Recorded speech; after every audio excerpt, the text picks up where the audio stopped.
Hello दोस्तों, विद्या classes की आज विद्या कोचिंग सेंटर की क्लास 2 में मैं आपका स्वागत करता हूँ। क्लास 2। देखो, इससे पहले हमने मूल भौतिक राशियाँ पढ़ रखी थी। अब पढ़ेंगे हम व्युत्पन्न भौतिक राशियाँ। व्युत्पन्न भौतिक राशियाँ, व्युत्पन्न भौतिक राशियाँ, और इंग्लिश में इन्हें कहा जाता है डेरिवेटेड फिजिकल क्वांटिटी।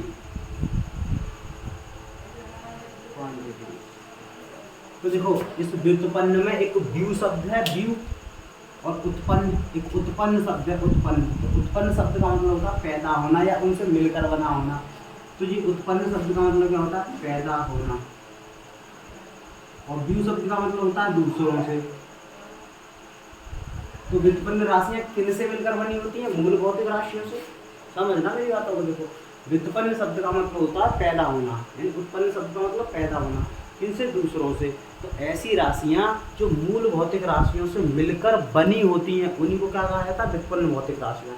और यही हमें डेफिनेशन लिखनी है। तो लिख लो। देखो, ऐसी राशियां ऐसी राशियां ऐसी राशियां जो मूल भौतिक राशियों से मिलकर बनी होती हैं, मूल भौतिक राशियों से मिलकर बनी होती हैं, उन राशियों को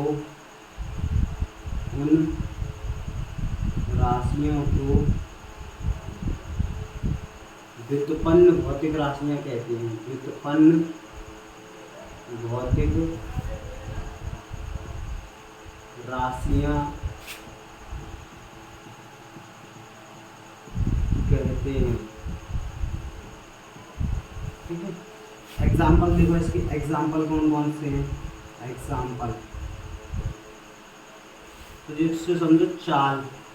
तो चाल बराबर क्या होता है? दूरी बट्टे समय।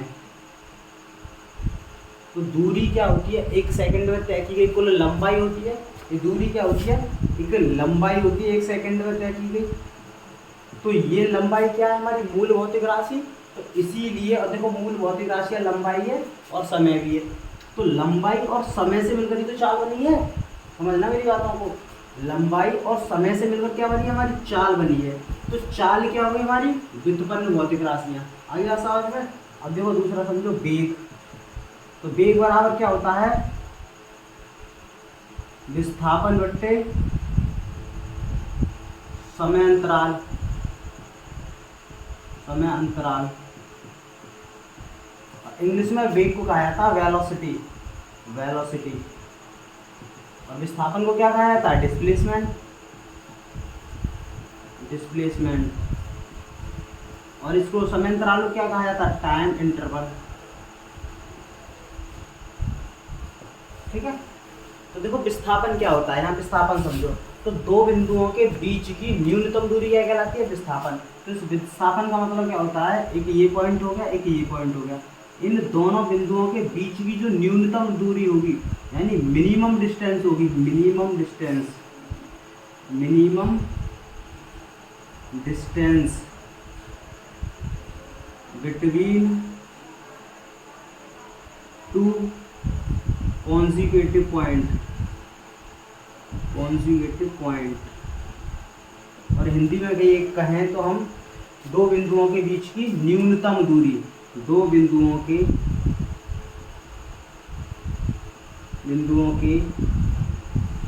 बीच की क्या? न्यूनतम दूरी। तो दो बिंदुओं के बीच की न्यूनतम दूरी क्या कहलाती है? विस्थापन।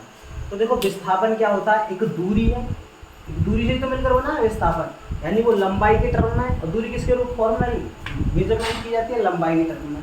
तो ये भी क्या हो गई? एक फंडामेंटल फिजिकल क्वांटिटी हो गई, यानी मूल भौतिक राशियां हो गई। और समय भी क्या है? समय भी एक मूल भौतिक राशि है।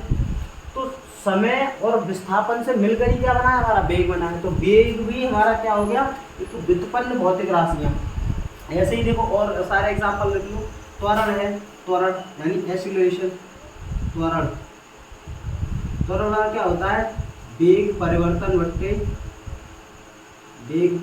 बट्टे समय अंतराल, समय अंतराल, यानी वेग परिवर्तन को इंग्लिश में कहा जाता है change in velocity, change in velocity बट्टे टाइम इंटरवल, टाइम इंटरवल। और त्वरण को इंग्लिश में कहा जाता है एक्सीलरेशन।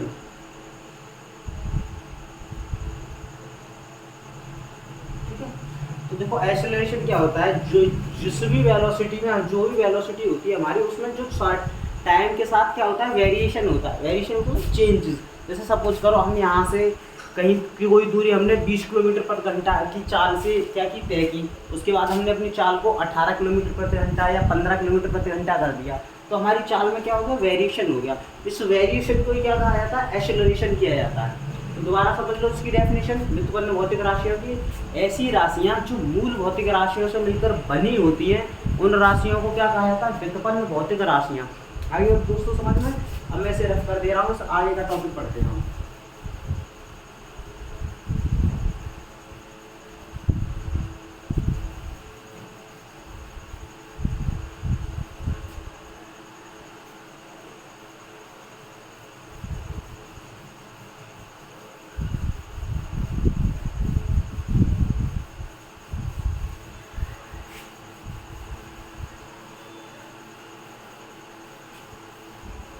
बात करते हैं हम डायरेक्शन के आधार पर राशियों के प्रकार, यानी दिशाओं के आधार पर, दिशाओं के आधार पर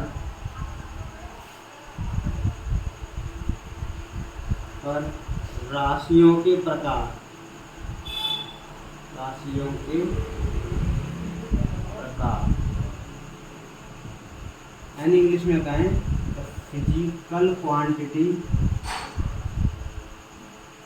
equal quantity on the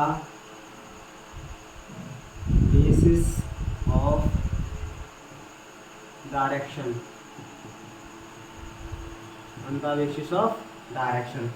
तो देखो दिशाओं के आधार पर भौतिक राशियां 3 प्रकार की होती हैं। नंबर 1 देखो, तीनों मैं लिख दे रहा हूँ यहाँ पे, ये नंबर 1 अदिश राशियां, अदिश राशियां इंग्लिश में कहा जाता है ना स्केलर क्वांटिटी।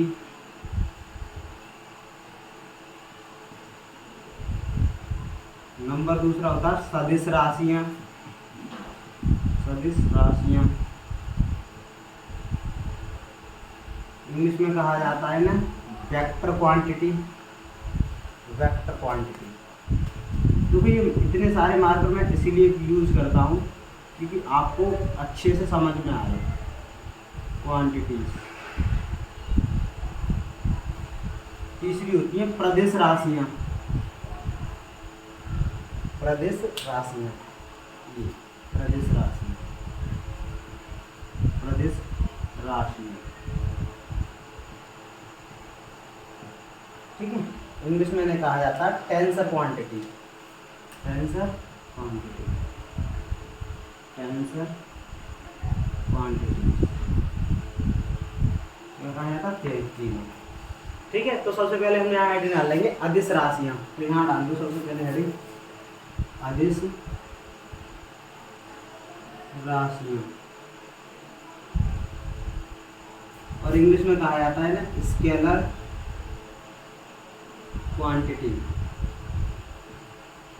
देखो वर्डों से ही उसकी डेफिनेशन निकालना सीखो। इस वर्ड में क्या लिखा है, सबसे पहला वर्ड है आ वर्ड जिसके साथ लग जाए इसका मतलब नहीं का, आ वर्ड ये दर्शाता है नहीं। और दिस वर्ड का मतलब क्या होता है, दिशा। तो जिसके साथ क्या नहीं हो, दिशा ना हो, क्या ना हो, दिशा ना हो, उन राशियों को क्या कहा जाता है, अदिश राशियां। अब उसके साथ दिशा नहीं होगी तो क्या होगा, तो उसके साथ होगा परिमाण, परिमाण। तो ऐसी राशियां जिन्हें व्यक्त करने के लिए केवल परिमाण की आवश्यकता होती है, दिशा की नहीं, उन राशियों को कहा जाता है अदिश राशियां। तो ध्यान रखना, अदिश राशियां किन्हें कहते हैं? जिसमें दिशा ना हो, यानी क्या हो? परिमाण हो। तो यहाँ लिख देंगे डेफिनेशन इसकी, ऐसी राशियां जिन्हें व्यक्त करने के लिए, ऐसी राशियां जिन्हें व्यक्त करना या दर्शाना, बात एक ही होती है, दर्शाने के लिए, जिन्हें दर्शाने के लिए केवल परिमाण, परिमाण को इंग्लिश में कहा जाता है मैग्नीट्यूड, मैग्नीट्यूड, परिमाण की आवश्यकता होती है, आवश्यकता होती है, दिशा की नहीं, दिशा की नहीं। तो उन राशियों को, राशियों को अदिश राशियां कहते हैं, अदिश राशियां कहते हैं। ठीक है, यानी जिन्हें व्यक्त करने के लिए या दर्शाने के लिए केवल किसकी आवश्यकता होती है दोस्तों? परिमाण। तो देखो एक वर्ड याद रखो उसमें, परिमाण। अब मैं तुम्हें समझाता हूँ। देखो परिमाण क्या होता है, ये मैग्नीट्यूड क्या होता है, इस शब्द का मतलब क्या होता है मैग्नीट्यूड का। तो सबसे पहले मैं अदिश राशियों के एग्जाम्पल लिख लूँ, उसके बाद मैं आपको समझाता हूँ कि देखो परिमाण शब्द का मतलब क्या होता है। इंग्लिश में यहाँ एग्जाम्पल देखो, एग्जाम्पल यानी हिंदी में गए तो मैं उदाहरण। ठीक है, तो एग्जाम्पल देखो इसके। तो सबसे पहले एग्जाम्पल है दूरी, चाल, समय, ताप, ठीक है, आदि। बहुत है, ये क्या है? हमारी अदिश राशियां हैं। तो देखो अदिश राशियों की डेफिनेशन समझ में आई। आ वर्ड का मतलब नहीं, दिशा वर्ड का मतलब दिशा। तो जिनमें केवल परिमाण होता है, दिशा नहीं होती, उन राशियों को क्या कहा जाता है? अदिश राशियां। अब इसके बाद आती है हमारी देखो सदिश राशियां। तो सा वर्ड का मतलब सहित यानी साथ, और दिशा वर्ड का मतलब दिशा। तो ऐसी राशियां जिनमें परिमाण के साथ साथ क्या होती है? दिशा भी होती है, उन राशियों को क्या कहा जाता है? सदिश राशियां। अब मैं सबसे पहले इसमें एक वर्ड का मतलब समझाऊं तो मैं देखो परिमाण, इस परिमाण शब्द का मतलब क्या है। देखो मैं इसे रफ कर दे रहा हूँ, इसे ये इसे मैंने यहाँ से रफ कर दिया। अब मैं आपको ये समझाऊँ इसमें परिमाण शब्द का मतलब क्या होता है। परिमाण, ये परिमाण, तो सबसे समझो परिमाण, यहाँ है परिमाण। इसको डिफाइन कैसे करेंगे? परिमाण, और इंग्लिश में कहा जाता है इसे मैग्नीट्यूड। क्या कहा जाता है? मैग्नीट्यूड। तो देखो किसी भी राशि का संख्यात्मक मान या किसी भौतिक राशि का संख्यात्मक मान ही क्या कहलाता है? परिमाण। जैसे सपोज करो क्या कहते हैं, कोई दूरी है 2 मीटर है, 2 मीटर, जैसे यहाँ मैंने लिखा 2 मीटर, तो इसके अंदर जो संख्यात्मक मान कितना? 2। तो इसी को क्या कहेंगे? परिमाण कहेंगे। इसको क्या कहेंगे? परिमाण। यानी इंग्लिश में कहें तो इसे मैग्नीट्यूड कहेंगे, इसका मैग्नीट्यूड। तो डेफिनेशन क्या लिखेंगे? किसी भी भौतिक राशि का, भौतिक राशि का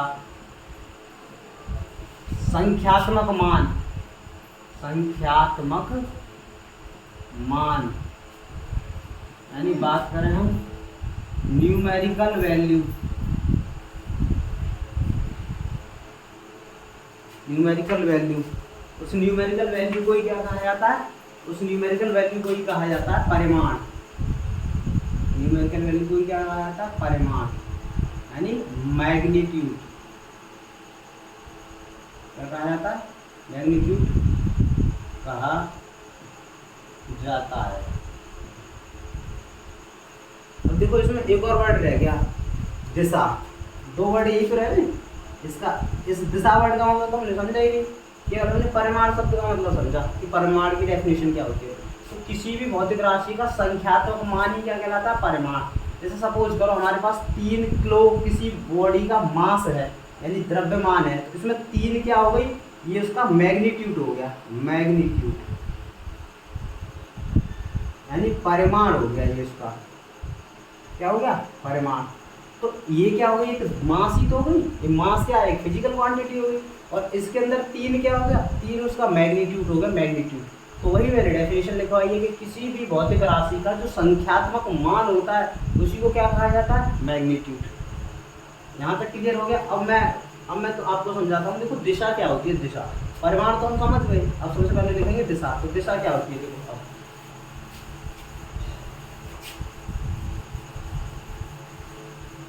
यहाँ तक आप बता लेना, मैं रफ कर दे रहा हूँ। देखो दिशा समझो सबसे पहले। दिशा,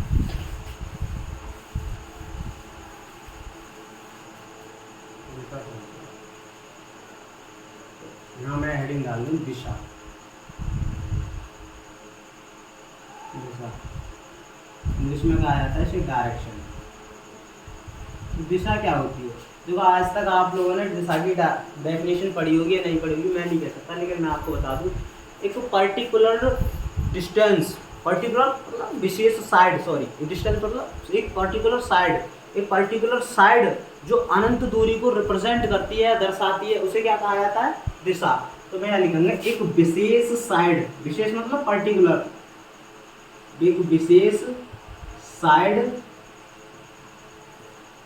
जो अनंत दूरी, अनंत दूरी इंग्लिश की बात करें तो इसे इनफाइनाइट डिस्टेंस, इनफाइनाइट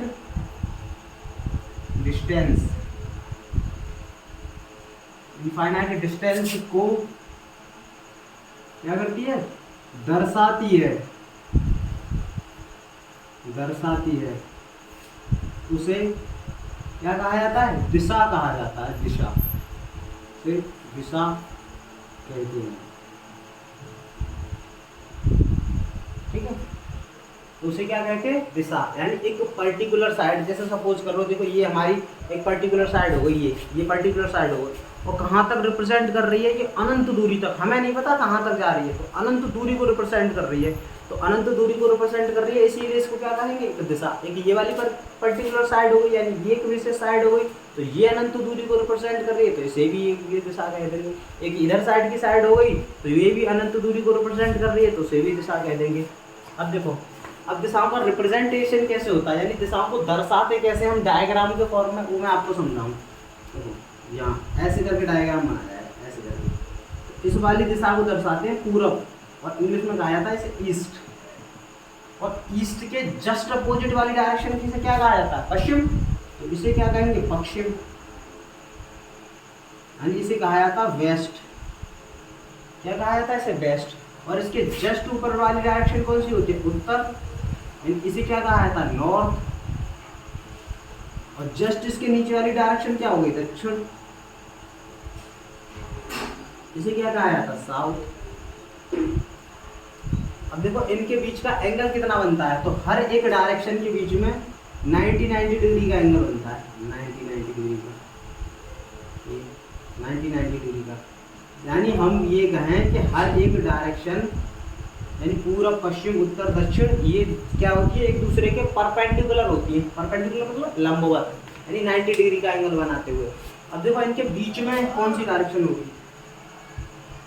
इनके बीच में देखो ये उत्तर हो गई, ये पूरब हो गई, तो ये वाली डायरेक्शन कौन सी हो गई? उत्तर पूरब। यहाँ लिखेंगे उत्तर पूरब, यानी इंग्लिश में कहेंगे इसे नॉर्थ ईस्ट। कौन सी डायरेक्शन कहेंगे? North east. ये कौन सी हो गई? तो देखो ये दक्षिण और पूरब, तो दक्षिण पूरब के बीच की हो गई, तो इसे कहा जाएगा दक्षिण पूरब, यानी साउथ ईस्ट, है साउथ ईस्ट। अब देखो ये वाली डायरेक्शन कौन सी होगी? उत्तर और पश्चिम, तो ये क्या हो जाएगी? यहाँ उत्तर और पश्चिम, या इसको यानी कहेंगे नॉर्थ वेस्ट। और देखो ये वाली कौन सी हो गई? ये वाली होगी हमारी दक्षिण पश्चिम, दक्षिण पश्चिम, यानी इसकी करें तो हम कौन सी हो जाएगी, साउथ वेस्ट। अब बताओ यहाँ तक समझ में आया कि नहीं आपको दिशाओं का रिप्रेजेंटेशन? एक बार देख लो, इसे मैं रफ कर दे रहा हूँ, उसके बाद आप बता लेना इसे, ठीक है? रफ कर दे रहा हूँ है ना आपको। ये तो दिशाओं की डेफिनेशन समझ में आ गई, दिशाओं का रिप्रेजेंटेशन समझ में आ गया, यानी दिशाओं को दर्शाते हम कैसे हैं। यहाँ तक आपकी सारी बातें क्लियर हो गई? ठीक है, अब मैं रफ कर दे रहा हूँ।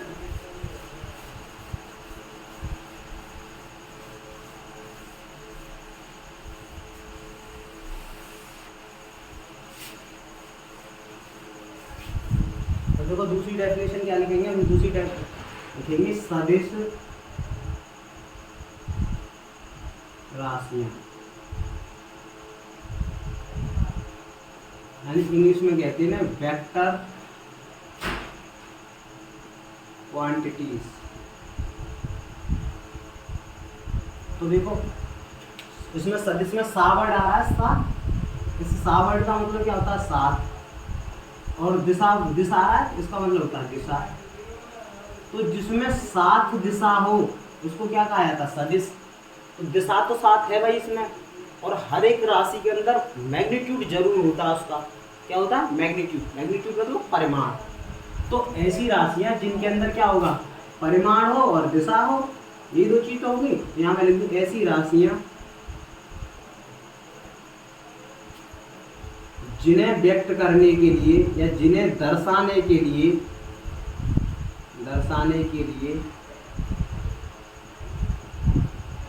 किस किस की आवश्यकता होती है। देखो नंबर एक, परिमाण।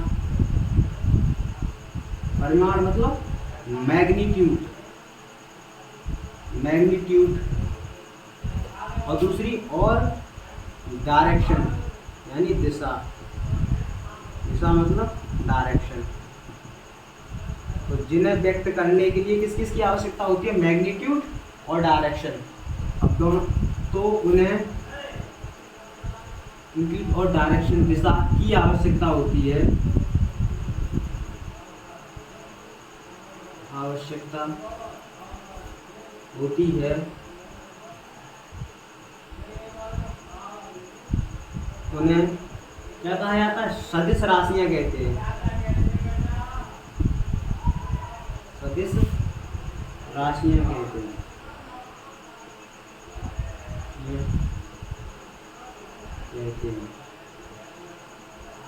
अभी आप समझ में यहाँ तक।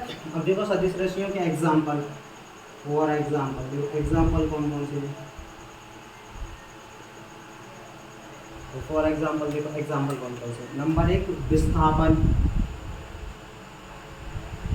विस्थापन को इंग्लिश में कहते हैं डिस्प्लेसमेंट।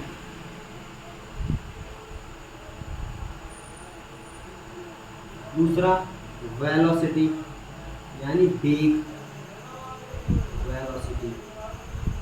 तीसरा त्वरण, यानी एक्सीलरेशन।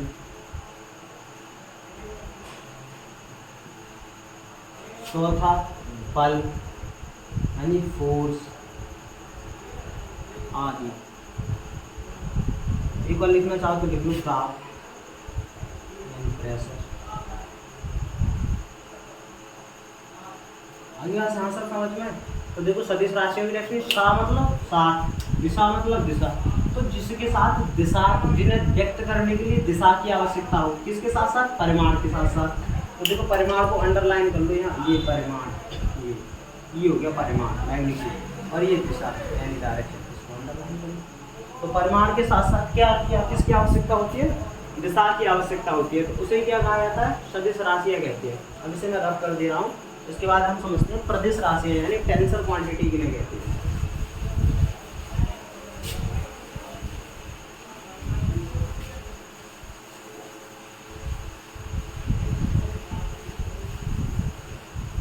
तीसरी हेडिंग डालेंगे यहाँ, प्रदिश राशि। प्रदिश राशि, प्रदिश राशि। इंग्लिश में बात करें तो हम टेंसर क्वांटिटीज। ठीक है। तो इसमें बात करता हूँ टेंसर क्वांटिटी। तो समझो चलो टेंसर क्वांटिटी किन्हें कहते हैं। तो देखो जो जिन्हें ऐसी राशियाँ जिन्हें व्यक्त करने के लिए केवल परिमाण की आवश्यकता थी उन्हें अदिश राशियाँ, और जिन्हें व्यक्त करने के लिए परिमाण और दिशा दोनों की आवश्यकता थी उन्हें सदिश राशियाँ। तो प्रदिश राशियों को कैसे किन किन से व्यक्त किया जाता है? तो प्रदिश राशियों को व्यक्त किया जाता है परिमाण से। सबसे पहली बात परिमाण, दूसरा दिशा, और तीसरा सतही क्षेत्रफल या पदार्थ की क्वालिटी, सतही क्षेत्रफल। तो यानी इन्हें व्यक्त करने के लिए इसे यहाँ भी ये कहा जाता है पदार्थ की गुणता। गुणता मतलब क्वालिटी, इंग्लिश में से कहा जाता है सरफेस एरिया, सरफेस एरिया, और इसको कहा जाता है quality of matter, quality of matter. देखो दो चीजें होती हैं, एक तो होता है क्वांटिटी ऑफ मैटर और एक होता है क्वालिटी ऑफ मैटर। तो क्वालिटी क्या होता है? उसके अंदर की प्रॉपर्टी होती है, यानी गुण होता है उसका। और क्वांटिटी क्या होता है? उसकी मात्रा होती है कि जितनी उस वस्तु के अंदर मात्रा उपस्थित है। और दिशा मतलब डायरेक्शन, दिशा क्या होगी? डायरेक्शन। और परिमाण मतलब मैग्नीट्यूड, परिमाण मतलब मैग्नीट्यूड। तो ऐसी राशियां जिन्हें व्यक्त करने के लिए परिमाण नंबर एक, नंबर दूसरा दिशा, नंबर तीसरा सही सतही क्षेत्रफल या पदार्थ की गुणता, इन तीनों की आवश्यकता होती है, उन्हें कहा जाता है प्रदिश राशियां। अदिश राशियों में केवल परिमाण, सदिश राशियों में परिमाण और दिशा, और सतही क्षेत्रफल में परिमाण, दिशा और सतही क्षेत्रफल तीनों होंगे प्रदिश राशि। अभी आप समझ में यहाँ तक? तो देखो इसकी डेफिनेशन लिख लो। ऐसी राशियां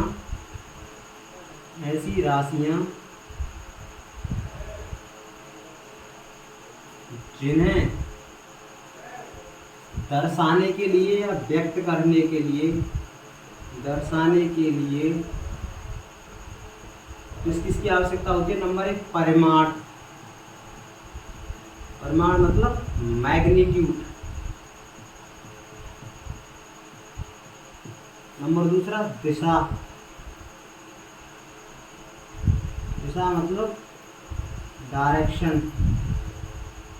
तीसरा सतही क्षेत्रफल, सतही क्षेत्रफल। तो सतही क्षेत्रफल मतलब सरफेस एरिया, सरफेस एरिया। ठीक है। तो ऐसी राशियां जिन्हें दर्शाने के लिए परिमाण, दिशा और सतही क्षेत्रफल की क्या होती है? आवश्यकता होती है, आवश्यकता होती है, उन्हें क्या कहा जाता है? उन्हें प्रदिश राशियां कहा जाता है, प्रदिश राशियां कहा जाता है। और देखो प्रदिश राशियों के एग्जाम्पल, यानी फॉर एग्जाम्पल, प्रदिश राशियों के एग्जाम्पल कौन कौन से हैं? तो नंबर होता है जड़त्व आघूर्ण, यानी मोमेंट ऑफ इनर्शिया। ये जड़त्व आघूर्ण। Number moment of inertia. Number दूसरा होता है प्रतिबल, यानी स्ट्रेस। अब देखो ये जड़त्व आघूर्ण और प्रतिबल क्या होते हैं? तो देखो जड़त्व शब्द का मतलब समझो। सबसे पहले जड़त्व शब्द का मतलब क्या होता है? तो जब किसी वस्तु पर हम बल लगाते हैं, बल समझ रहे हो? बल, जैसे मैंने इसको इन मार्कर्स हैं, इन पर फोर्स लगाया, तो फोर्स लगाने के बाद ये जो मार्कर्स हैं, यानी वो वस्तु क्या करती है? इस बल का एक विरोध करती है। बल का क्या करती है? विरोध करती है। और वो उस बॉडी के अंदर गुण उत्पन्न होता है, और उस गुण को क्या कहा जाता है? विरोधी गुण। उस गुण को क्या कहा जाता है? जड़त्व। और उस जड़त्व में जब परपेंडिकुलर डिस्टेंस से मल्टीप्लाई कर देती है, यानी गुणा कर दी जाती है, तब हमें प्राप्त होता है जड़त्व आघूर्ण। दूसरी चीज आती है प्रतिबल, यानी स्ट्रेस किसे कहते हैं? देखो इनकी डेफिनेशंस में आगे लिखवाऊंगा आपको, पहले यहाँ बस केवल टॉपिक आया है तो मैं केवल इनके बारे में थोड़ा समझा दे रहा हूँ। प्रतिबल क्या होता है? तो प्रतिबल होता है हमारा, देखो प्रतिबल का फॉर्मूला यहाँ लिख दे रहा हूँ, यहाँ पर देखो प्रतिबल का इंग्लिश में, यहाँ प्रतिबल यानी स्ट्रेस यानी आंतरिक प्रतिक्रिया बल बट्टे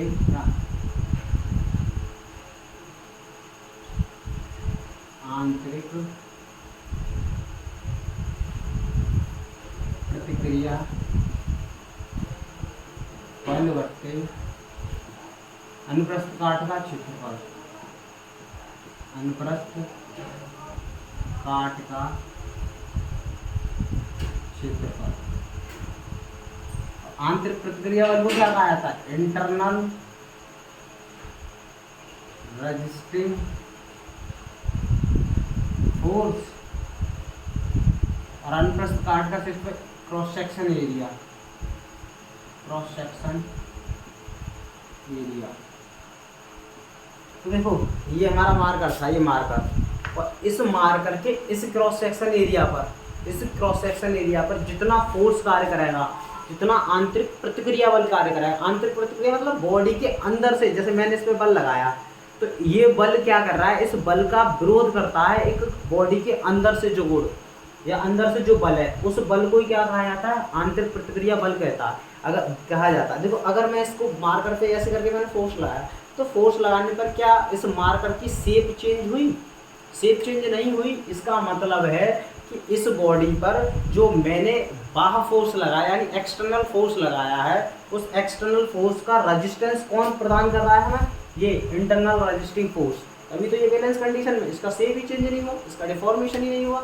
और वो कितने एरिया पर कार्य कर रहा है? क्रॉस सेक्शन एरिया, यानी क्रॉस सेक्शन एरिया ये वाला एरिया जो होता है ना, ये इस एरिया को कहा जाता है क्रॉस सेक्शन एरिया। तो इसी क्रॉस सेक्शन एरिया पर जितना इंटरनल रेजिस्टिंग फोर्स कार्य करता है उसी को क्या कहा जाता है? स्ट्रेस। आगे बात समझ में? तो ये यहाँ तक है दोस्तों। अगर आपको ये मेरी वीडियो अच्छी लगती है तो आप मेरे चैनल को सब्सक्राइब कर दीजिएगा और लाइक कर दीजिएगा और बेल आइकन दबा दीजिएगा, ताकि मैं बारी बारी से इस पर अपने चैनल पर वीडियो अपलोड करता रहूं और आपकी अपनी पढ़ाई कंटिन्यूस रहे। थैंक यू दोस्तों।